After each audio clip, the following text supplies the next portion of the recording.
Bab 50.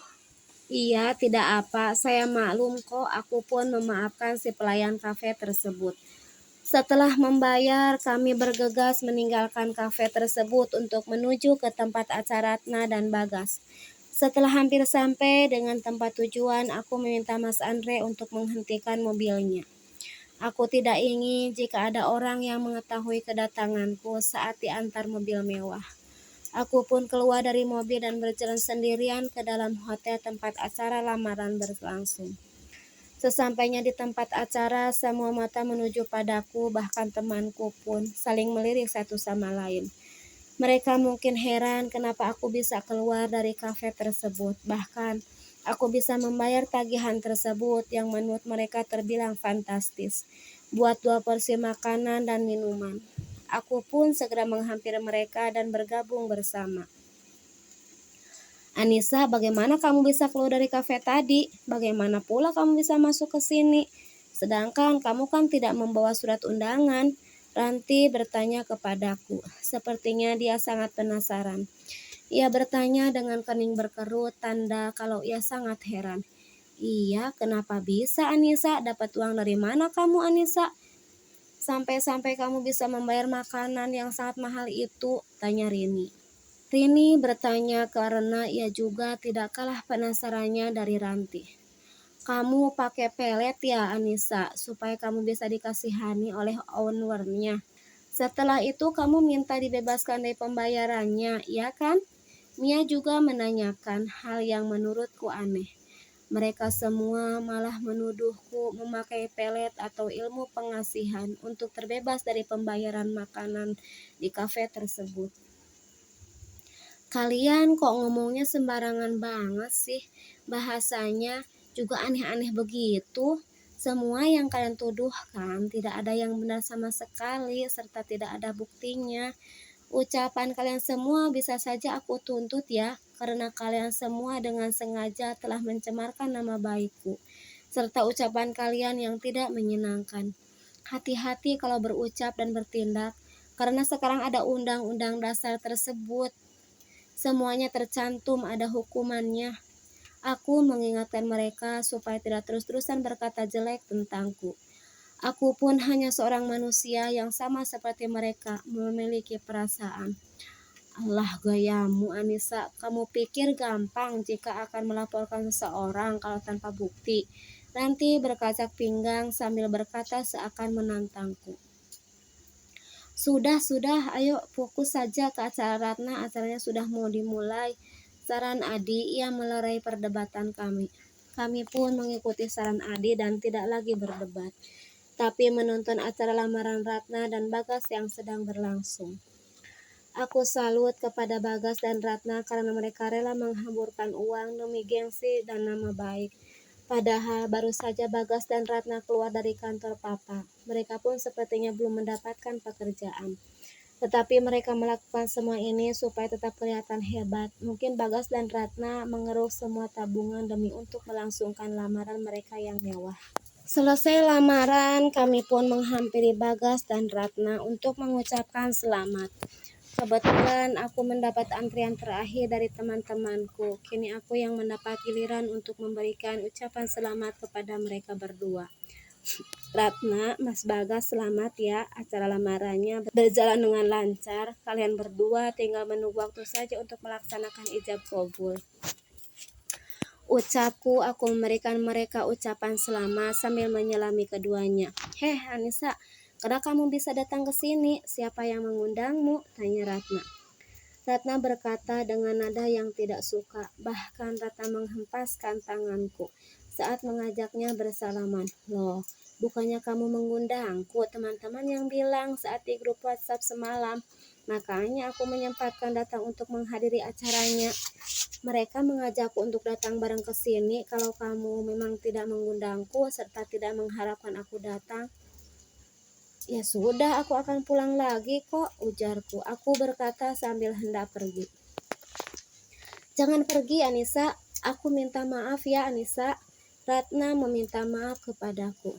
Anissa, kamu datang ke sini sendirian. Mana suamimu gak ikut? Tanya Mas Bagas. Suamiku nggak ikut, Mas. Ia sedang kerja, jadi aku datang ke sini sendirian. Kenapa kamu nanyain suamiku? Tanyaku. Aku berkata bohong tentang Mas Andre pada Mas Bagas. Padahal Mas Andre ada di antara kerumunan tamu undangan.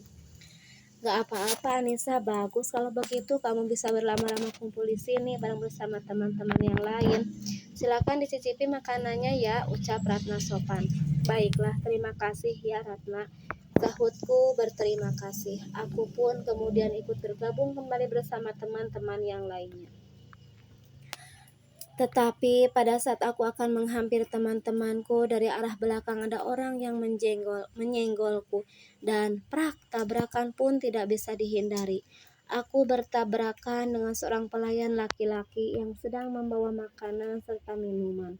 Alhasil aku terjatuh dan bajuku penuh dengan makanan. Malu, tentu saja iya. Aku merasa amat sangat malu. Aku sedang terjatuh di keramaian, bajuku kotor serta berantakan. Teman-temanku bukannya menolongku, mereka semua malah menertawakan aku. Seakan kejadian yang menimpaku ini adalah sudah hiburan bagi mereka. Aku dianggap seorang badut yang sedang beratraksi lucu, hingga membuat mereka tertawa terpingkal-pingkal. Aku mengeratkan gigi hingga beradu dan menimbulkan bunyi. Hahaha, kamu kenapa Anissa? Kok penampilan kamu sudah seperti badut begitu? Ranti bertanya sambil menertawakan aku. Iya benar Ranti, Anissa sudah mirip badut sekarang. Hahaha. Makanya Anissa kalau jalan itu hati-hati. Lagian sudah biasa kamu pakai kacamata kuda kok malah dilepas.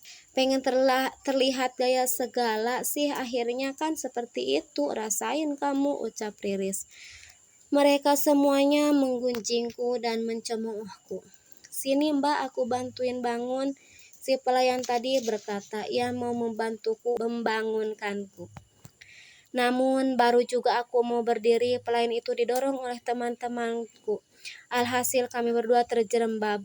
Aku kembali terjatuh dengan posisi terlentang. Si pelayan jatuh di atasku dengan posisi tengkurap. Maafkan aku mbak, aku nggak sengaja, maafkan saya ya mbak, jangan pecat saya, si pelayan berkata sambil segera bangkit dan terus saja meminta maaf. Ia juga segera membangunkanku. Ia meminta supaya aku tidak memecatnya. Prok prok prok prok. Dari arah paling belakang ada dua orang yang bertepuk tangan. Ternyata mereka itu ayah beserta mantunya. Mereka berdua pun menghampiriku dan aku pun segera berhamburan ke dalam pelukan mereka. Aku merasa sedih, kecewa, dan malu bercampur menjadi satu. Namun, tamu undangan yang tadinya sedang menertawakanku kini mendadak diam. Sudahlah Anissa, kamu jangan menangis. Mereka akan lebih senang jika melihatmu seperti ini. Papa berkata sambil mengusap puncak kepalaku. Semua orang yang melihatnya melongo, termasuk teman-temanku. Mereka mungkin tidak menyangka kalau seorang pengusaha besar dan terkenal memperlakukan aku sebaik ini. Bahkan ia mengusap kepalaku seperti ini. Namun, berbeda dengan wajah Mas Bagas dan Ratna serta teman-temanku yang langsung pucat saat melihat kedatangan papaku dan suamiku. Maaf Pak Samsul, memangnya Anissa ini siapanya Bapak ya? Kok kayaknya deket banget, tanya Rini. Kalian semuanya mesti tahu kalau orang yang sedang kalian permalukan dan kalian hina adalah anak kandung saya satu-satunya. Dia adalah pewaris tunggal perusahaan saya. Karena saya tidak memiliki anak yang lain. Papa memberitahukan siapa aku yang sebenarnya. Mereka semua terlihat shock saat mendengar ucapan Papa. Rasain kalian, gumamku. Apakah kalian tahu siapa pria di sebelah saya? Tanya saya yakin. Tapi saya yakin kalian semua pastinya sudah mengenalnya. Tapi baiklah, saya akan memperkenalkannya kembali. Dia Andre, menantu saya, yaitu suami dari anakku ini. Papa memperkenalkan Mas Andre serta memberitahu asal-usulku. Perkataan Papa membuat raut wajah mereka menjadi tambah pucat saja. Apa jadi Anissa adalah anak Bapak? Dia juga merupakan pewaris tunggal perusahaan Bapak. Semua temanku berkata sambil tergagap, mungkin karena tidak menyangka. Jadi, Mas Andre adalah suaminya Anissa, Ranti bertanya sambil menutup mulutnya.